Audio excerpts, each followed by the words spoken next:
Good afternoon, everybody, and welcome to our webinar on the future of EU-MENA trade relations post-COVID-19. I am Guillaume van der Loo. I'm a research fellow here at Egmont. And in this webinar, we will discuss the future of the EU's trade relations with the MENA region in the post-COVID-19 global economy.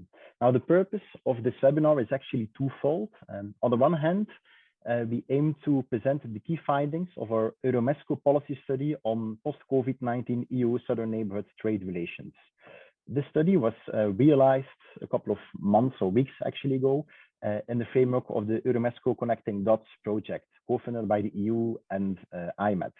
Now you can find the study and the details of the study and of the specific project on the website of Egmont and EuroMeSCo. Now, this policy study explored the impact of the COVID crisis on EU-MENA trade relations, so between the EU and the MENA region and also within the MENA region itself. It includes chapters on the state of play of the existing free trade agreements between the EU and the different MENA countries and the process of their modernization, but also chapters on regional value chains for trading goods, a chapter on trade and services, and a chapter on disruptions in food security in the region. Now, on the other hand, we also aim to link the study to or with recent trade-related proposals from the European Commission. The European Commission has been quite active the last couple of months vis-à-vis the Southern Neighbourhood. For example, we had earlier this year the Commission's new agenda for the Mediterranean, which includes already some specific trade-related proposals and even a proposal for an economic and investment plan. And also the recent trade policy review actually also has even a specific dedicated section to neighboring countries and Africa. With even a few new ideas or proposals, such as sustainable investment facilitation agreements. Now, we are very pleased to present to you a stellar panel with key experts on these issues. We have Katarzyna Sidlo. She's director of the MENA department at CASE, so the Center for Social and Economic Research. Cassia was also the coordinator of this policy study, so she was chasing me with the deadlines. But she was also actually part of the Commission's ex post evaluation of these EU-MENA free trade agreements. We're also very pleased to have Mr. Jan van den Bergen. He's head of the trade section of the EU delegation to Morocco, so he's obviously very well placed to present and comment on several of the Commission's recent proposals. We also have Blanca Morena Dotson. She's manager of the Center for Mediterranean Integration. She has over 20 years of experience as a World Bank development economist, focusing on the MENA region, but other regions as well. And actually, I have a double hat. In addition to being trying to be a moderator, I will also comment on a few issues related to the modernization of the EU free trade agreements, because this was the chapter that actually I contributed to this policy study. Now, I don't want to abuse my joint position, so actually I will first give the floor to the other speakers. And I propose that we start with you, Cassia. So without further ado, the floor is yours. Thank you very much, Guillaume. Thank you for inviting me to join the panel and share some of the findings of our research. I will actually share my screen now, if this is okay with you. So to give you a little bit of a graphic visualization of what I'm going to talk about. So just before I start, a very kind of quick disclaimer that when we say that we've been kind of evaluating the impacts of the COVID, we did not go into actually testing any correlations. The study was quite descriptive in nature, but still I hope it is going to be quite interesting to see. Also important to note that, of course, outside of the pandemic, there's been quite a few other factors that actually affected the trade during that time. So in case of the Southern Neighbourhood, think just about Lebanon, the political crisis, the economic crisis, but also when it comes to trade of goods, we had really bad harvest, extreme weather conditions. So a lot of other factors that affected the trade as well. But what I'm going to do today is like very quickly zoom you through some of the most important findings and then talk a little bit more about the case study that I worked, which was the impact of trade disturbances on food security in the region. So now when it comes to the overall trade in goods between the EU and the southern neighborhood, as you hopefully can see from the graph, when it comes to the exports of the EU goods, they decreased in 2020, obviously compared to 2019, by a bigger share than the overall EU exports globally, so by 12.5% compared to 9.4% globally. The smallest change was in case of Israel, and the biggest change in percentage terms in Lebanon, and in nominal terms in case of Algeria and Egypt. In case of the value of EU imports from the southern neighborhood here, also we, sorry, my presentation is jumping. Here also we've experienced a significant decrease, actually bigger than in terms of EU exports, because on average, the EU imports of goods from the southern neighborhood countries decreased by 16.6%, which is higher by 5 percentage points than the average decline in the EU imports from the rest of the world. And here the largest decline, as we can see, is in the case of Algeria. Minor increase was noted in terms of imports from Lebanon, Jordan, and Palestine. Now, when it comes to the trade in services, we actually decided to zoom in on the case study of travel and tourism sector. Obviously, this was the one that suffered the most during the pandemic time. It is one that was quite important, has been quite important for the countries in the southern neighborhood. So before the pandemic, the total contribution of the sector to the GDP in the neighborhood categories varied from 5.5% in Algeria up to nearly 20% in Lebanon. And this is compared to the global average of roughly 10%. Now, those numbers dropped really significantly in 2020. In case of Lebanon, down to 4.2%. So of course, this also means that a lot of jobs were lost. For instance, in Morocco, it is estimated, but I'm sure Jan will be able to correct me, around 500,000 jobs were lost in the tourism and travel sector alone, according to the ministry in there. A huge drop in terms of the revenues from the travel and tourism sector.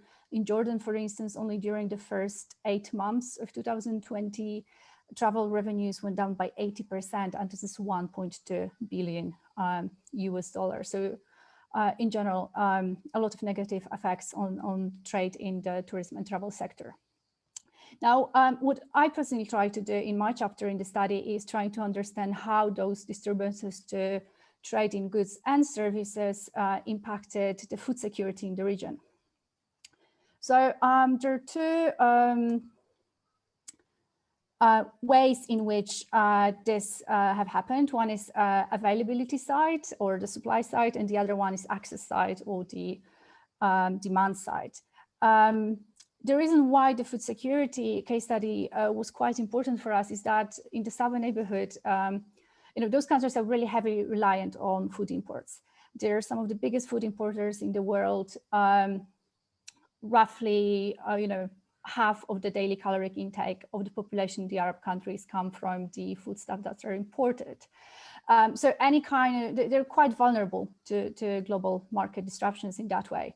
So by looking at those two channels, we're trying to find out, which one had a stronger impact and what kind of impact happened actually. So on the supply side, the potential channels include the food production, transportation, logistics, supply chains, distribution. Of course, food prices are also could have been increasing because of all those problems. What we saw throughout the pandemic, especially the first months, is that some countries have been stockpiling foodstuffs. Some countries have been putting bans on exports or quotas on export on certain products. So this had impact on the food availability as well. On the demand side, and that's the reason why we looked at the sectoral case study, you'd have seen a lot of job loss, salary cuts, payment delays, and in the region, especially importantly, disturbances in the remittances flows. And all that means that the purchasing power of the households in the region really decreased. So we had a double risk of, first of all, lower calorie intake per person, but also lower quality of food. So food that is not as nutritional as more expensive products that normally people would have been able to afford. And indeed, there's still not that much data showing what actually happened in terms of decline in food security. But there are quite a few studies already showing that the situation really deteriorated. For instance, in Jordan, during the first couple of weeks of the lockdown, one study showed that 23% of the ethnic Jordanians were severely food insecure, and over 1/3 were moderately food insecure. The situation was worse among the refugees in Jordan, both those in the camps and those in the host communities.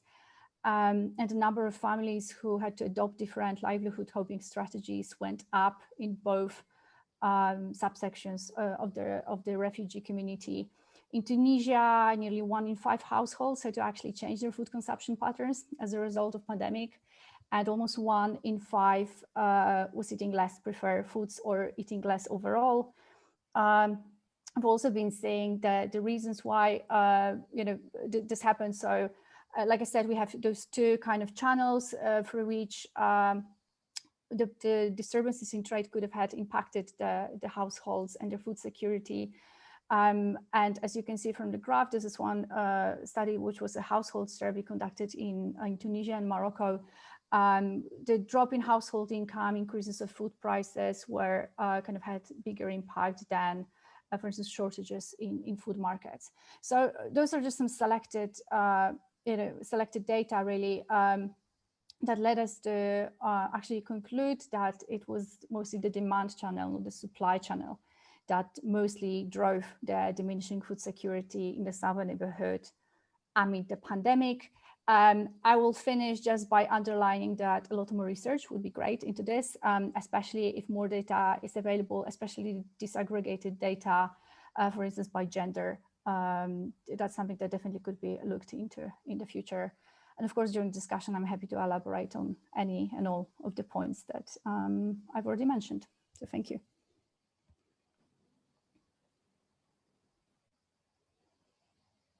Many thanks, Cassia.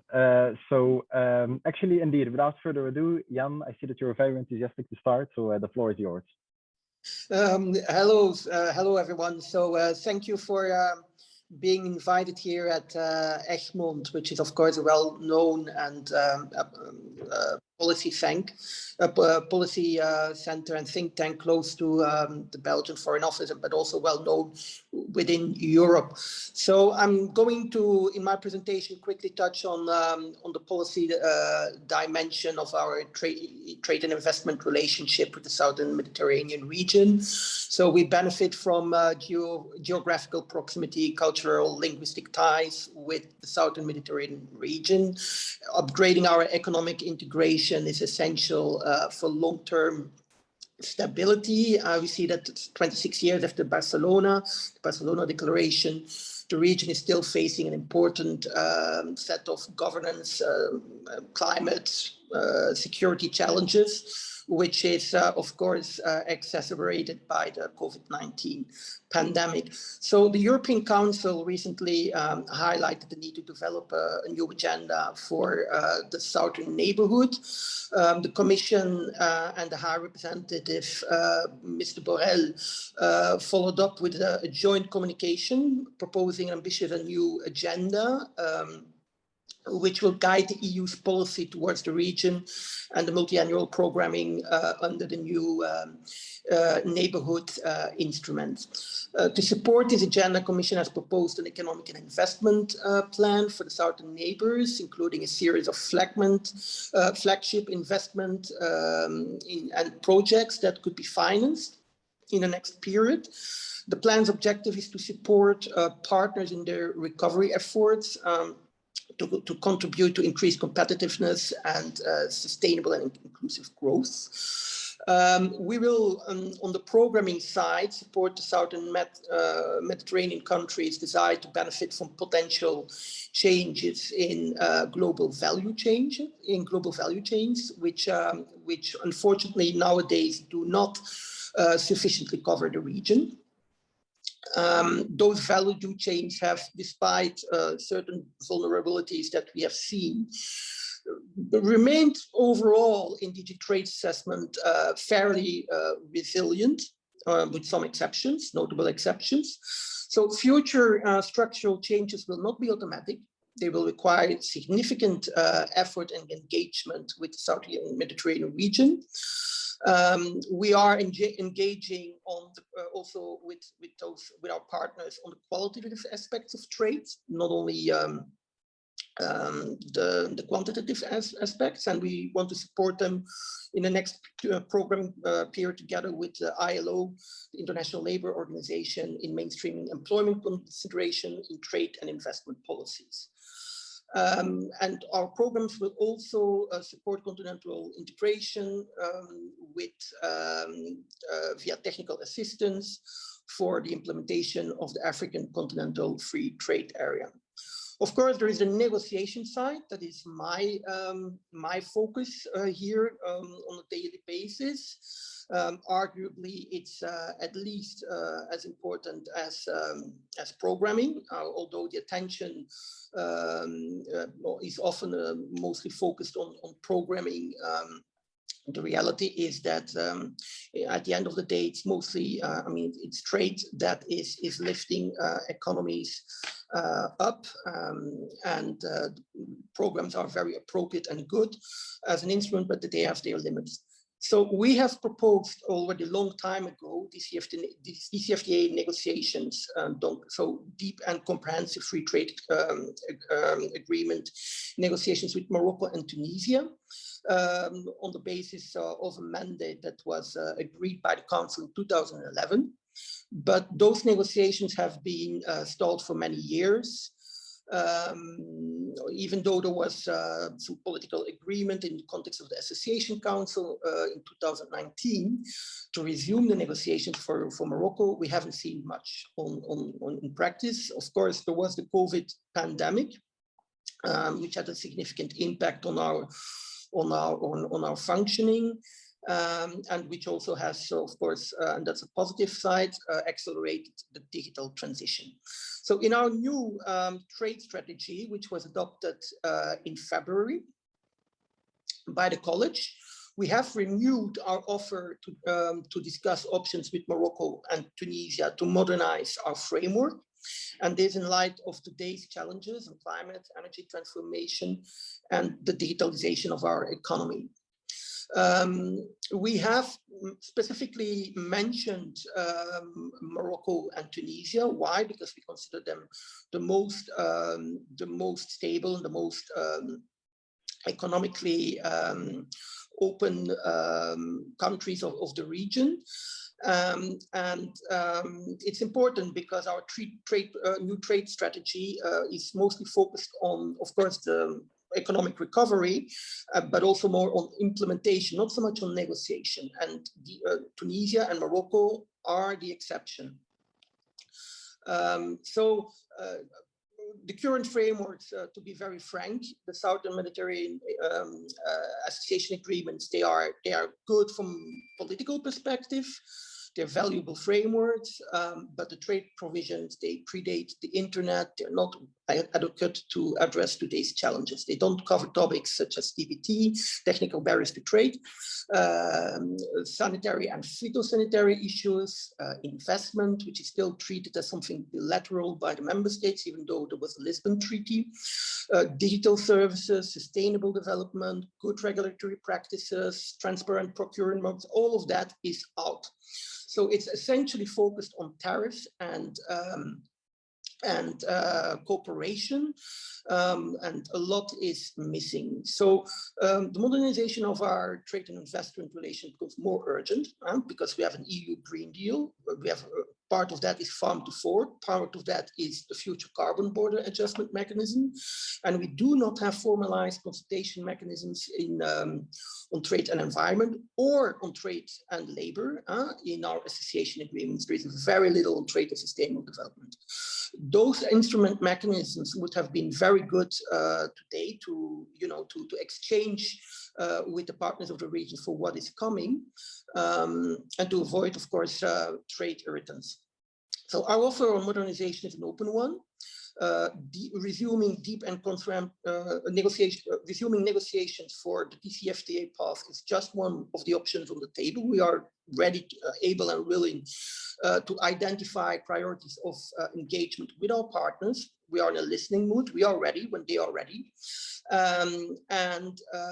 We are, of course, aware that many of our trading partners have trade deficits, especially Morocco has a large trade deficit with the European Union, but actually mostly with its other partners. Our trade deficit has increased in absolute terms, but if you compare over the last 10-15 years, you will see that both sides have increased their exports significantly and in a proportionate manner. This cannot be said by about the trade deficits that Morocco has with other trading partners. But we are, of course, aware that it's a sensitive issue.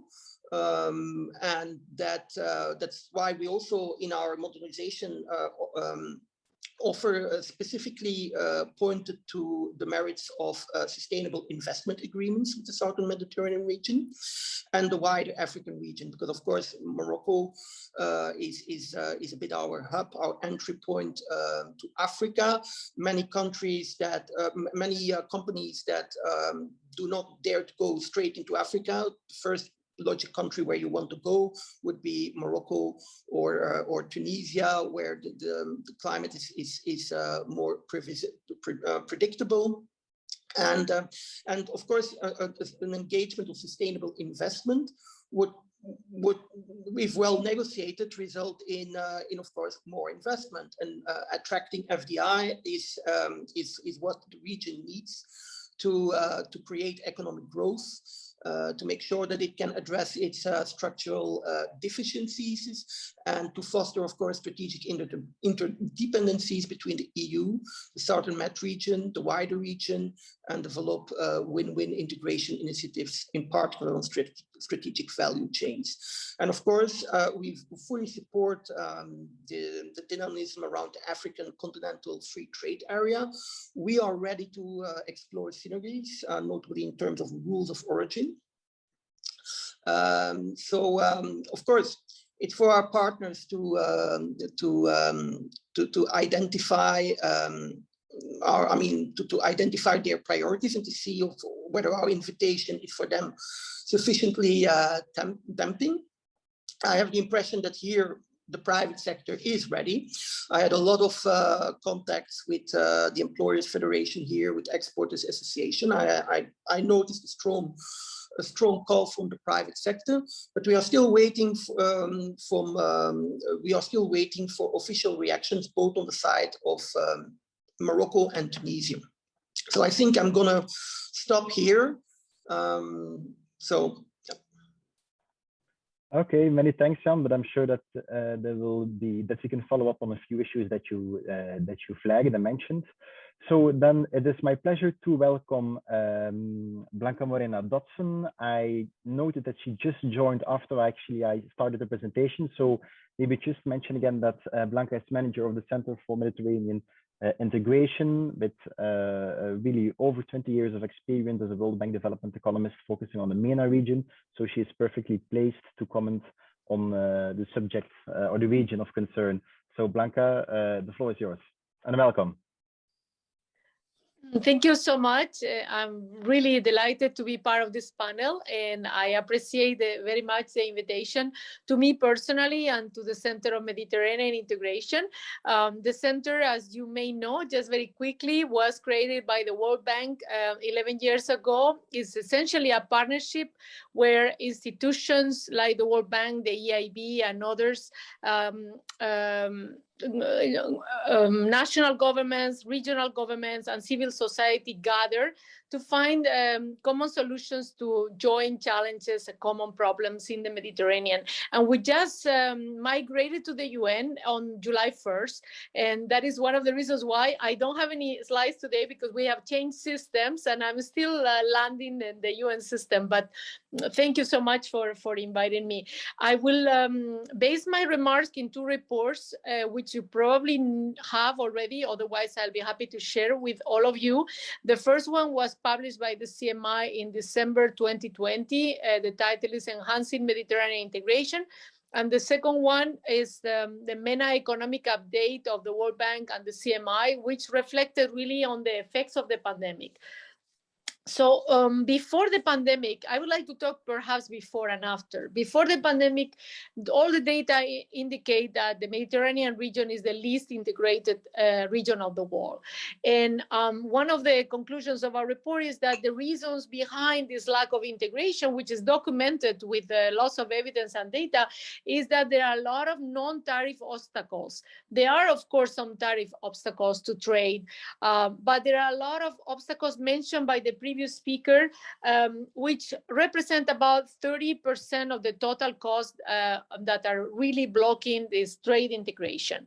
And this include a lack of efficient logistics, laws that are not compatible, legal frameworks that are obsolete, competition laws that are also outdated, and other rigidities regarding access to finance, transport, etc. All this is well documented in the report. In addition to that, trade has often been taken in isolation from everything else, labor markets, FDI.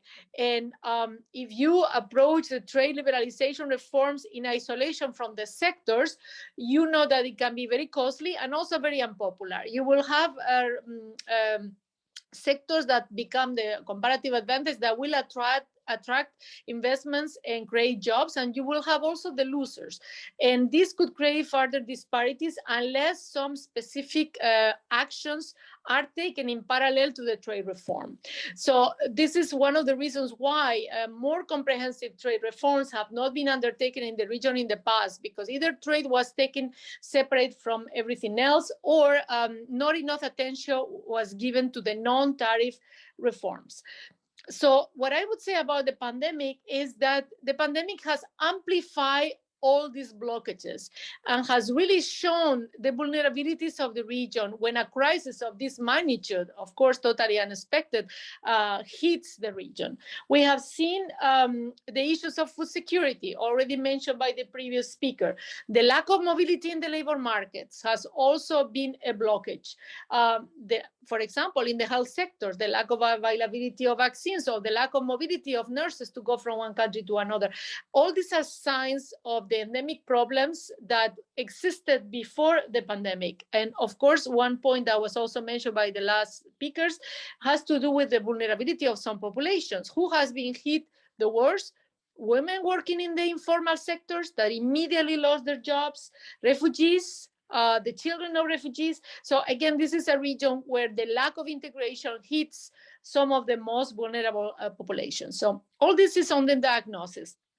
Perhaps on the solutions. I joined the previous speaker to talk about the need for deeper trade agreements. And these deeper trade agreements should be comprehensive in the sense that they should have linkages to labor provisions, linkages to the labor market, environmental provisions, some linkages to the investment framework. This is the kind of deeper trade integration agreements that we should be discussing. And it's good that perhaps Morocco and Tunisia are better positioned to do that, but we need more than that. The few trade association agreements we have are, if you allow me to say, not comprehensive. Some of them a bit obsolete, and there are very few of them. So we need many more in the region, and they need to be more comprehensive. And it's truly through that bilateral dialogue between the EU and the countries in the South that we are perhaps going to trigger some of the beyond the border reforms that are needed for this region to become much more integrated.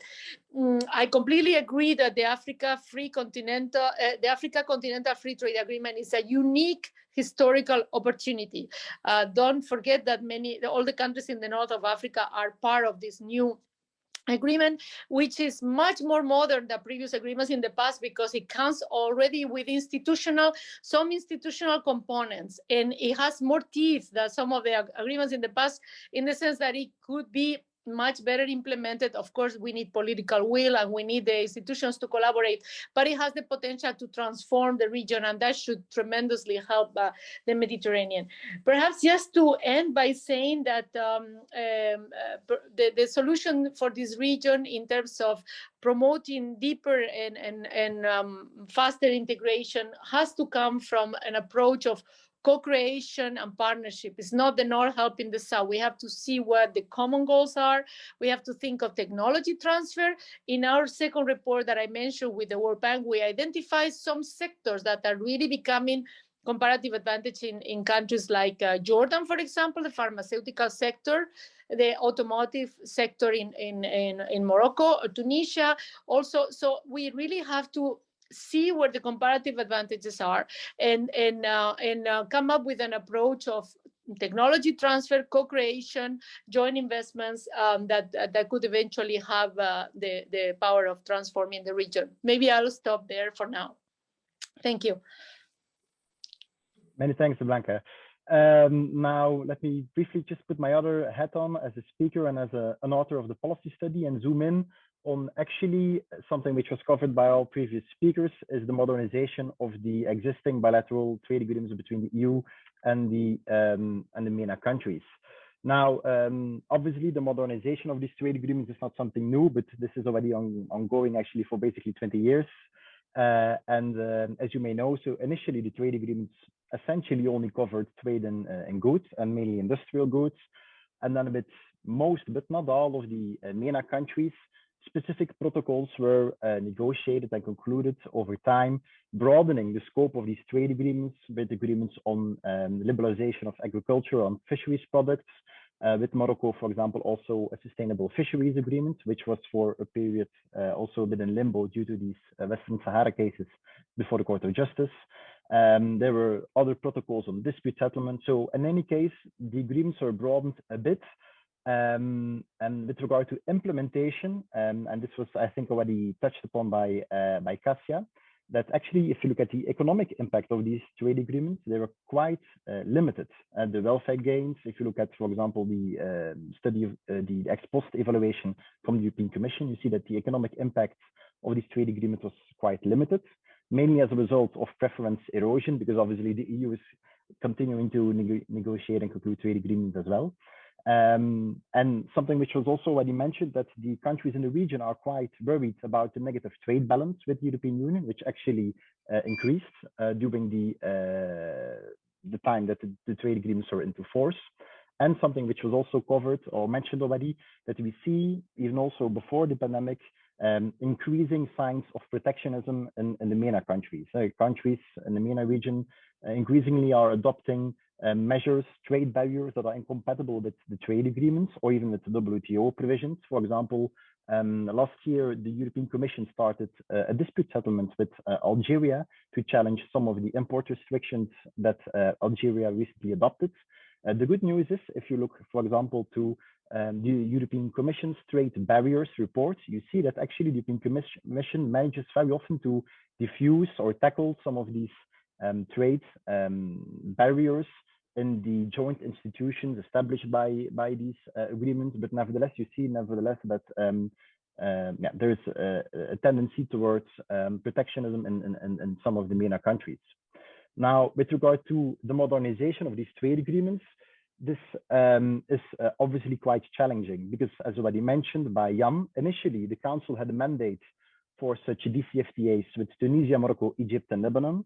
But basically, Egypt and Lebanon are not at all interested in these DCFTAs and prefer to focus on attracting FDI.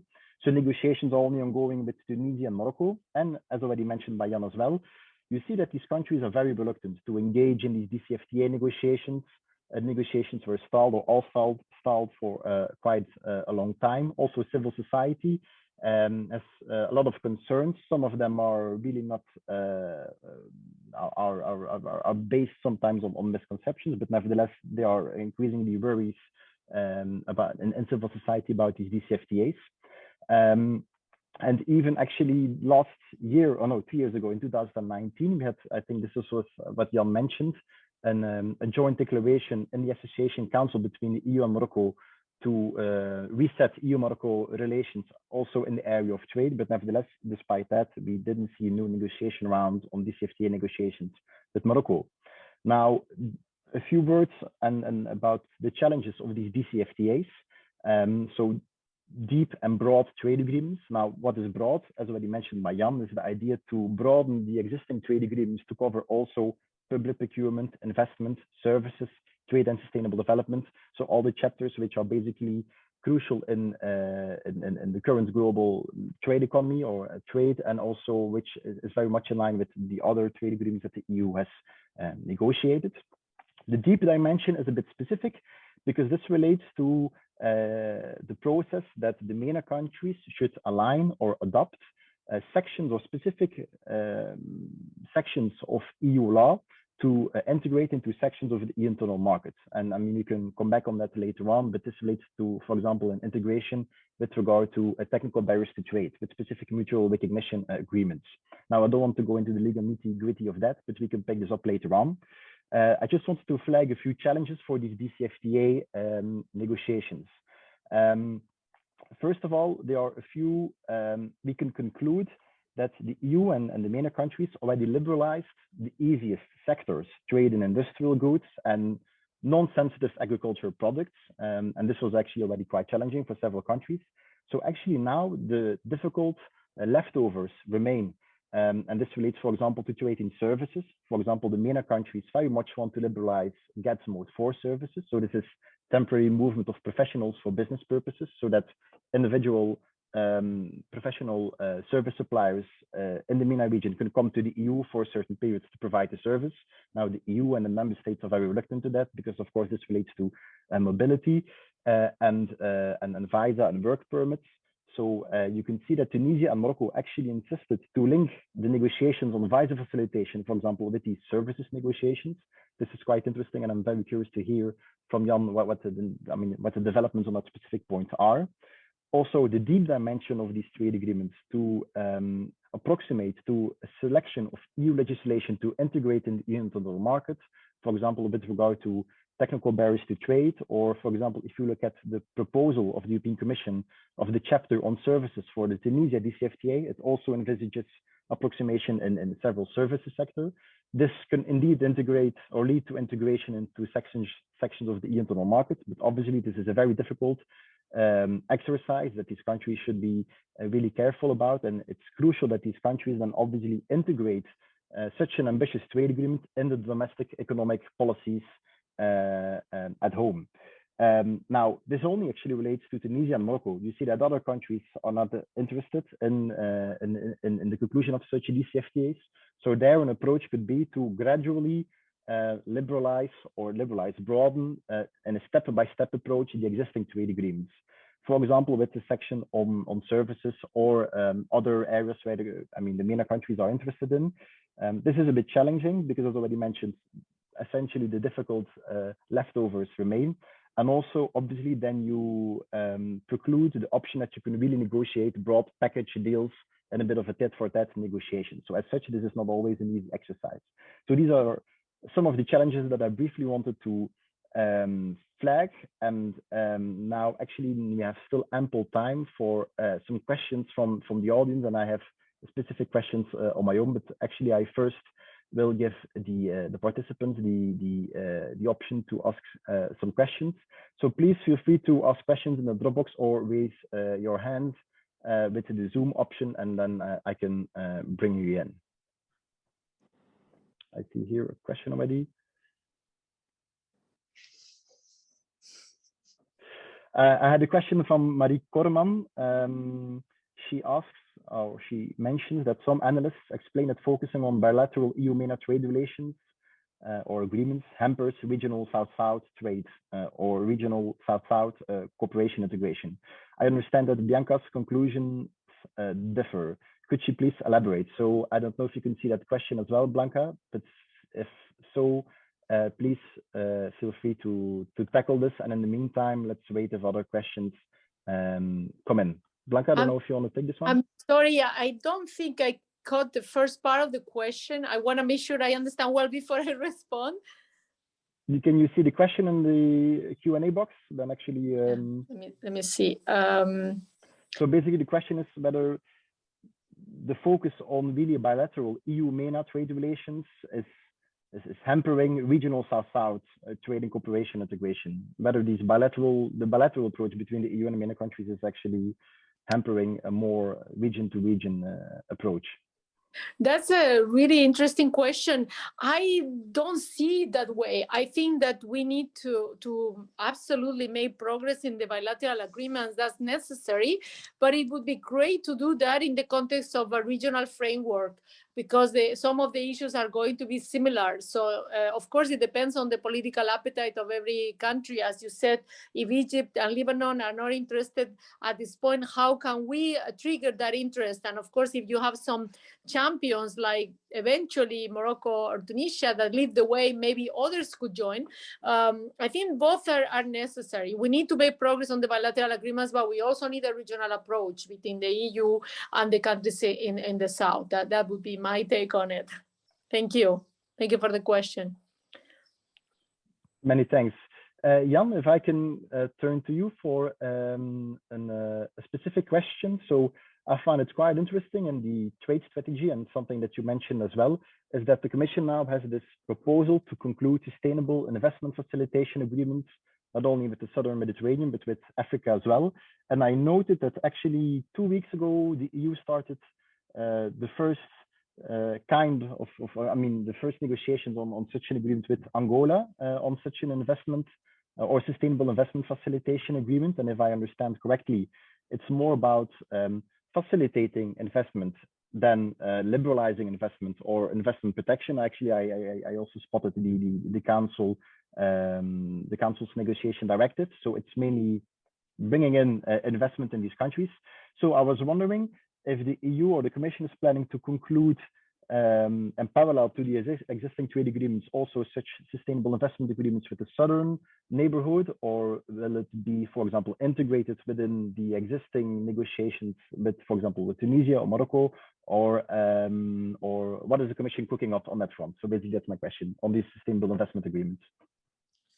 Thank you, Guillaume. I'm going to allow myself to first also say a word about the other question about Please, whether bilateral agreements between the Southern Mediterranean countries would be an obstruction for South-South integration. I strongly disagree. They can be perfectly complementary. Also, let us be honest, the African Free Trade Area, it's going to be a long process. I mean, Morocco had I think it's maybe they just notified their schedule of commitments, but I mean, they were quite late with that as well. So there is a long way to go, even though, you know, we fully support this, but the one doesn't exclude the other. So, and that actually also touches upon the sustainable investment agreement. You mentioned Angola. It's the first initiative that has been initiated recently. Of course, the ambitions for Angola are going to be different than for the ambitions with Morocco. To be also, I mean, Africa is a continent that is very diverse. A Moroccan interlocutor recently said like there are at least 4 or 5 different economic Africas. So we are, and also in the Southern Mediterranean region, I mean, they are quite diverse. They have diverse interests. You cannot compare Algeria, which is not even a member of the WTO, with other partners. So, it's quite, but we are, with our sustainable investment initiative, it's, I mean, we said DCFTA, it's still an option, but let us also be honest, there is a kind of almost a TTIP connotation to DCFTA in both in Morocco and Tunisia. I was a former TTIP negotiator, so I never liked acronyms, even though sometimes, I mean, both TTIP and DCFTA were as such good projects, but you need to have buy-in by your own civil society, by the civil society of the other partners. So one doesn't, I mean, shouldn't focus on the DCFTA concept. And our modernization offer, we think like that if Morocco or Tunisia would be ready to go sustainable, to go for a sustainable investment initiative, I mean, we put it forward. Please say us what you want, and because we are flexible, and we don't want to be in a position that it's again the European Union that is kind of being perceived as dictating the direction or you know, or the negotiation. So, but we do think that there is a need to modernize our trade relationship, even though there were some updates of the association agreement with Morocco. Let us be honest. I mean, it's rules of origin. It's a little bit of there is no rules in it. There are very, very little rules. We are piggy banking on the US MFTA with Morocco on IPR. We can, for example, see that IPR protection is much better in Morocco than in other regions. Why? Not thanks to the association agreement, which mentions IPR, but very, very, very succinctly. We are also piggy banking on sustainable development on US MFTA, which do provide for decent commitments on trade and labor, and that agreement is 15 years old. Huh? So it's very odd that we can, that of course the size, the economic size of our relationship is different, but you know, I'm also going deep is not necessarily better. That's also something we always have to bear in mind. Mostly, if it's well negotiated, it's going to be better. But it's also how is it implemented? Are there concessions being made in the geopolitical area, and are they, you know, mixed with trade concessions? Is the relationship balanced? So, and you can see that in our figures. You mentioned them in your report. For example, our trade with Morocco is like 60–70%. But you can see that we are only 34% of the trade deficit representing. So the trade deficit is with other countries. But I do see on services, for example, on public procurement, there has been traditionally resistance to go into that. There is a fear for further liberalization because so many deals that have been negotiated here in the region are not necessarily good deals. I think on services, to be very frank, our offers are often not super ambitious because we have difficulties with all schedules and reservations from the member states. So we have to work probably, we have to listen and identify which services could be helpful, because I mean, in the DCFTA mandate, unfortunately, 2011, it was not published. We learned a lot thanks to TTIP. That's important that you see what is in, because we always offered an asymmetric relationship to our southern partners. So now again, we do have to accept a certain asymmetric approach to them, to identify their priorities, to see whether they can formulate their priorities, which is also not always obvious. And especially in the regulatory sphere, there is a lot that could be done. We don't even have TBT or SPS chapters. We have this with Vietnam, which was, by the way, 2 or 3 times as poor as many countries in the region in '95 at the time of the Barcelona Declaration. They did quite some reform. I mean, these countries here, of course, we don't have to compare necessarily with countries that far. Morocco does it a lot. They say indeed they mentioned the increased competitiveness. and that there was indeed a tariff erosion because other parts of the world have been more open to address the challenges of globalization, have been more attractive to investors. We are there for the countries and the regions to do as much as we can on the programming part and on the trade part to make sure that they can benefit better from global value chains, because I hear here often, like, remarks that now there is the opportunity for nearshoring, now there is opportunity for European companies to go back from Asia. Yes, that opportunity is there, but the companies will always go where they feel that the market size is sufficiently high. That you have a big regionalized market, that you have a middle class that can afford your cars, that you have that you can easily produce locally, but also export to other areas of the region. And here I am personally a little bit worried, because you mentioned it, and the last 2-3 years we have seen a huge increase of protectionism in the region. It was already there well before COVID. You should not underestimate the impact of the discourse of the Trump administration, which was focused on trade deficit, focused on Buy America. Buy America is going to stay, of course, also under the new administration. But the impact that it had on the region, on thinking like trade is a zero-sum game, that if I have a trade deficit, the other is somehow nailing me, and that I should, this has had an impact in the official discourse in the region, and we see now a proliferation of national standards in the region, which are not necessarily much different to international standards. But what is being done is, you take the international standard, you do a copy paste, you change some commas, and you say, oh, I now have a Tunisian or Egyptian or a Moroccan standard, and I'm going to make it compulsory here in the region, so that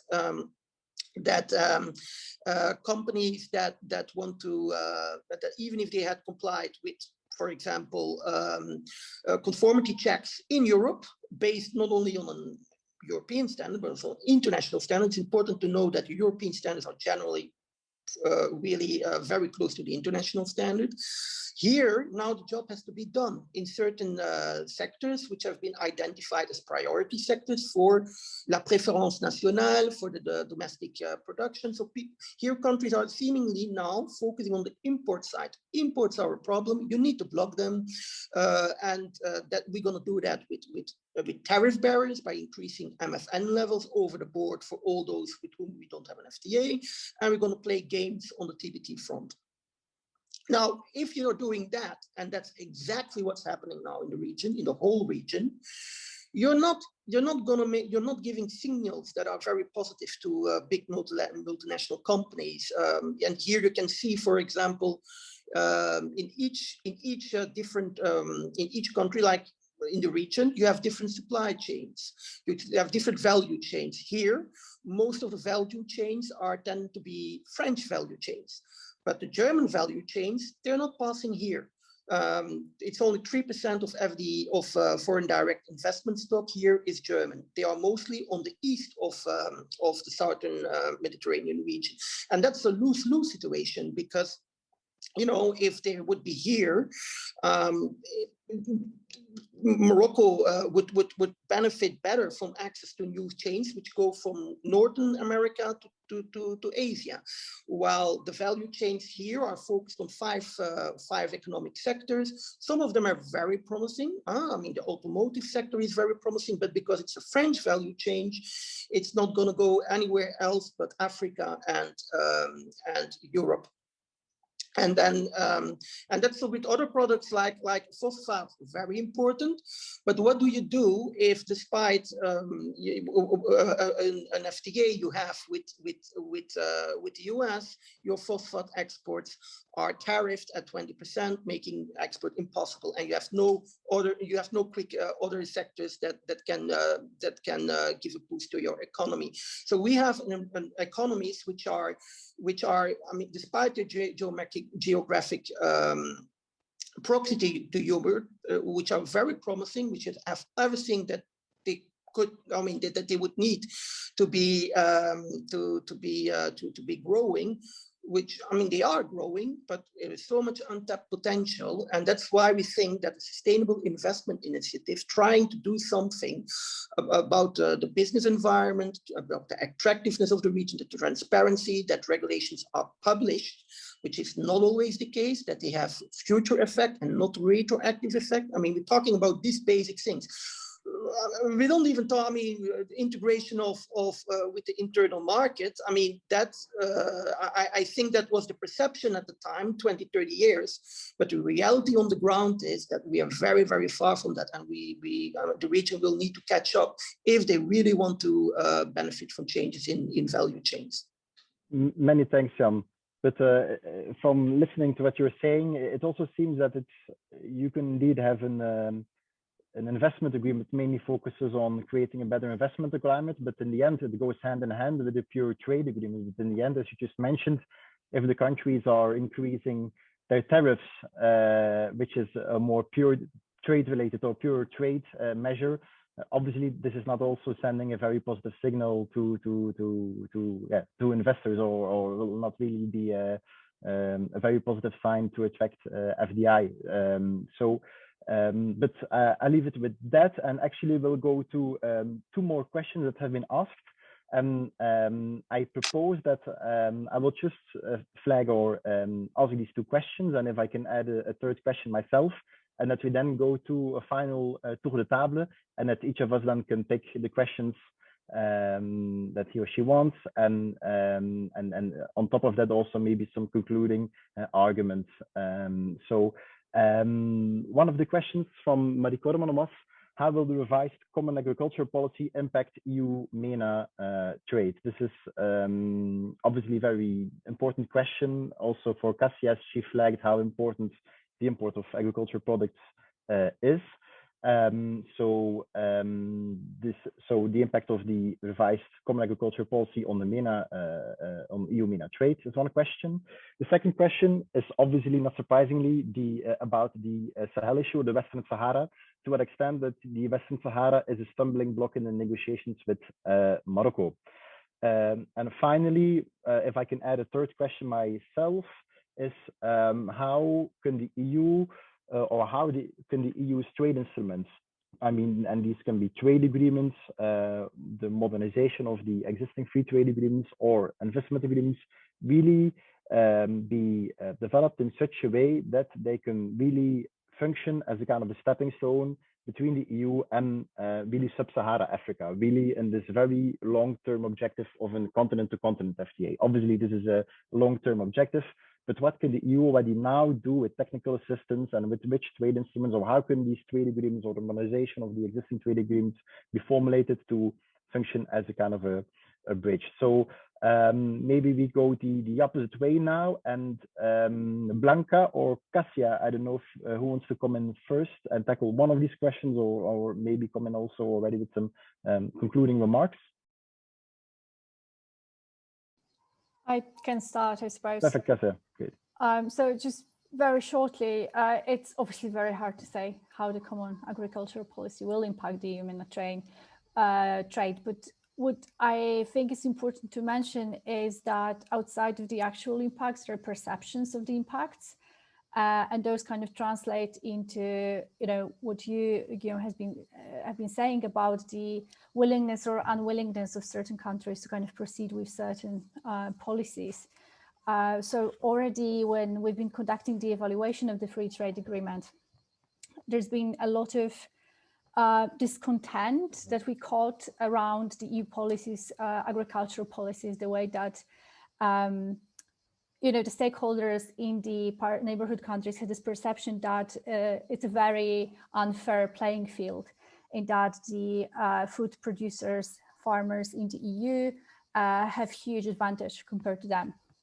So, and that, you know, also, I suppose in a way ties with the perceptions of the entire kind of greening of the economy and the way that, you know, the EU wants to create an agriculture that is more sustainable, that is more ecologically friendly, but also, takes into consideration the climate change, but also takes into consideration the fact that the farmers, income is lower than people in the non-agricultural trade, and obviously want to support their own farmers. So I think one of the impacts that we already might expect is, growing discontent, depending on how the message on the agricultural common policy is presented to the stakeholders in the neighborhood countries. Because like I said, my impression is that this can actually increase the discontent, increases perception of unlevel playing field. When you only think about issue like the SPS measures, which are really a huge issue already when it comes to the trade and are obviously quite tightly tied with the agricultural policy. I think what would be very important for the EU to do is to make sure that the common agricultural policy is presented in the proper light in the neighborhood countries, to kind of create an open discussion around it. Whatever will happen later on in terms of the actual changes, it's another thing. But before this happens, I think creating this open discussion and making sure that this doesn't kind of further create unwillingness to forward with, depending on the trade agreements with the EU, is going to be one of the crucial things. Many thanks, Kasia. And if I actually could briefly add something on what you mentioned about the perceptions. Very often, indeed, you hear civil society in these countries arguing that these trade agreements are not ambitious enough and opening for agricultural products. But actually, if you look, for example, to the tariff rate quotas that are in place, indeed, definitely there are some issues, but you see for many, many products for which there are tariff rate quotas, the tariff rate quotas are not even filled annually. Yeah. For Morocco, obviously, I mean, for tomatoes, we're there. Yeah. For Tunisia, there was the issue of olive oil 2-3 years ago, or no, even already more than a couple of years ago as a support measure.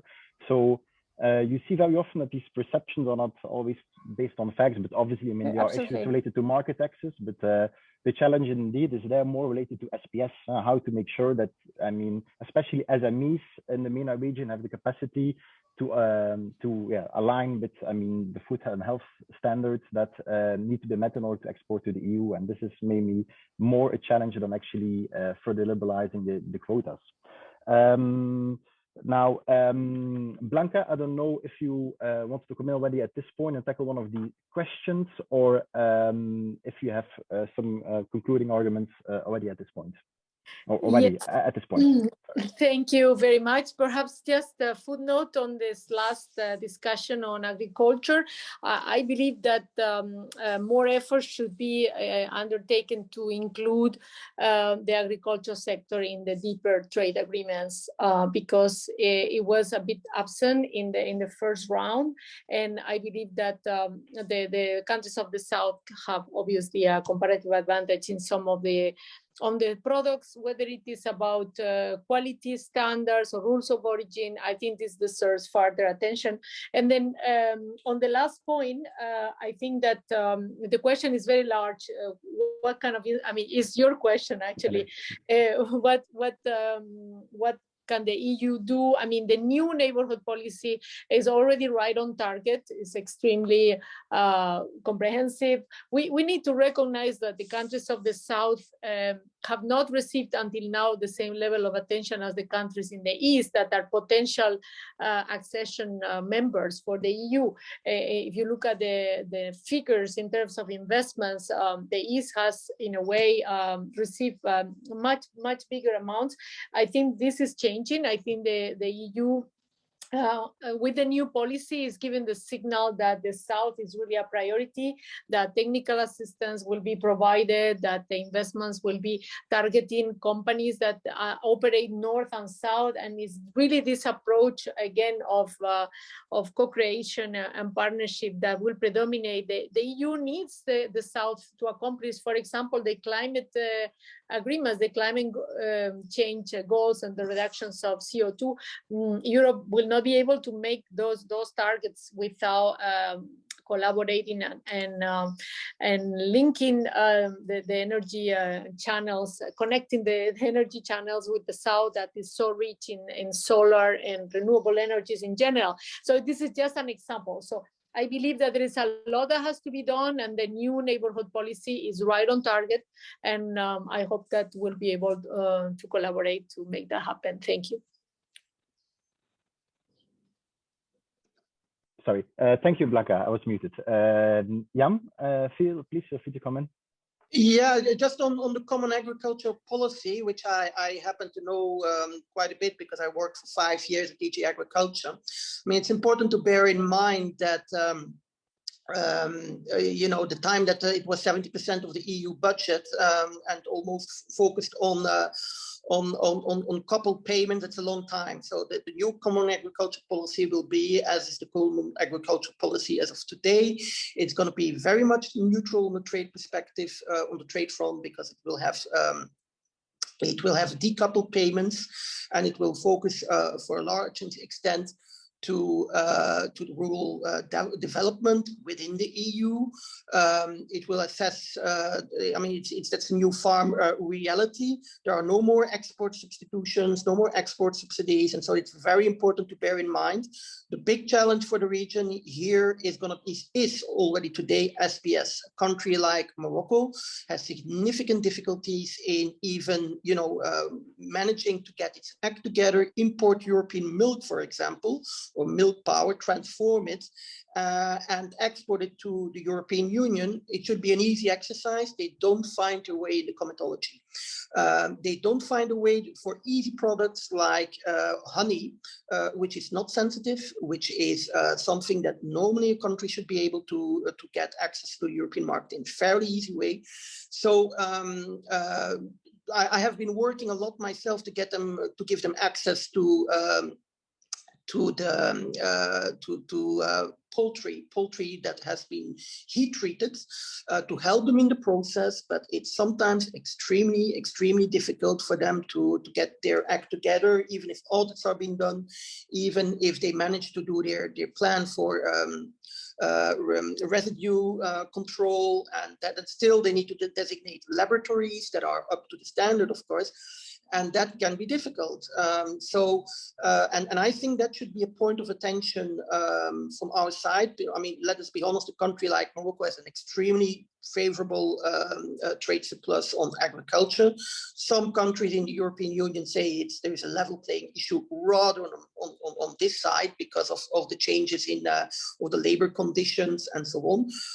I don't want to go too much in that. I think it's important for Morocco to be able to export both agriculture, but also more and more processed agriculture politics to attract investment in the sector, to make sure that they not only can sell the tomato, but that they will also be able to sell the ketchup, and it's there where the margins are.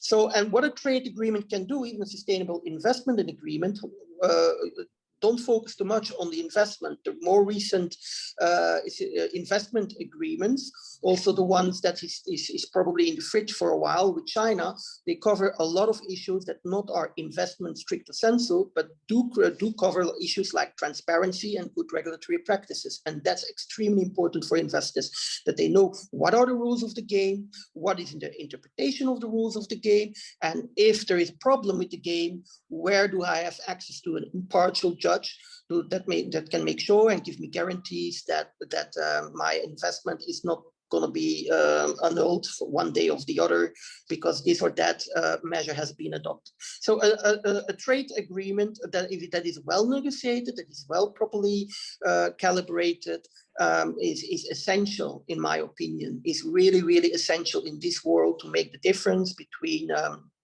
to go up to the chain. You can see it with countries like Korea, how much trade has helped them in unlocking their potential. They're now, I mean, an OECD country, they're pretty rich, but that was not the case 20, 30 years, and it's trade that lifted them up. And it's a good agreement, which was win-win for both sides. So then, yeah, the other issue on territoriality, I'm not gonna touch upon. There is a court case on this, so I don't think I need to mention. I mean, I don't need to go into that. Okay, Many thanks, Jan. Then we can conclude, but maybe because I have actually been following these Western Sahara cases quite from close by. So it's a very long and complicated story, but just very briefly to summarize in 1 minute, because I think we need to stop here, but I definitely briefly wanted to answer that question.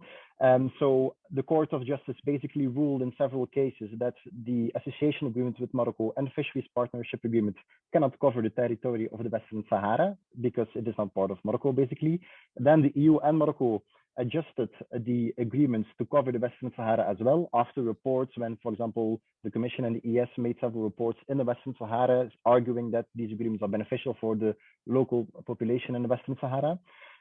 So now we have a new fisheries agreement and the adjusted association agreement covering the territory of the Western Sahara as well, in a quite remarkable story that I'm summarizing very shortly.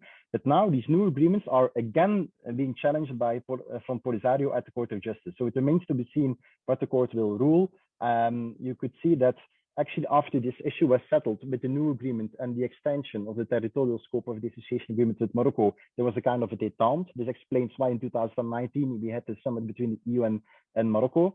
But I don't think this is completely off the table because obviously several member states and European Parliament are obviously focusing on this issue, and there are still a few cases pending at the Court of Justice. So this remains on the radar. And I was very short, but I think I've come to the moment where I really need to thank all speakers, our panelists, Blanca, Kasia, and Jan, for their excellent contributions and intervention. I enjoyed the discussion.